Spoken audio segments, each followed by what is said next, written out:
Իդեպ ասեմ, որ 2024 թվականի նոյեմբերին Հայաստանի Հանրապետության բոլոր ժամանակների գրանցված եւ աշխատավարձով ապահովված աշխատատեղերի բացարձակ ռեկորդ է սահմանվել 2024 թվականի նոյեմբերին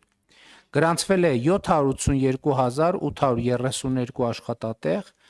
որը 192,613-ով կամ 32%-ով ավել է 2018 թվականի նոյեմբերի ցուցանիշից։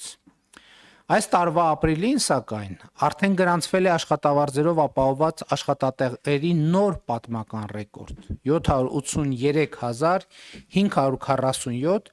որը 2018 թվականի ապրիլի նկատմամբ ավել է 242,119-ով կամ 44,7%-ով։ Այսինքն այս պահին արդեն լիարժեք ամփոփված մեր վերջին տվյալն է սա։ Մայիսի տվյալները դեռ ամփոփված չեն։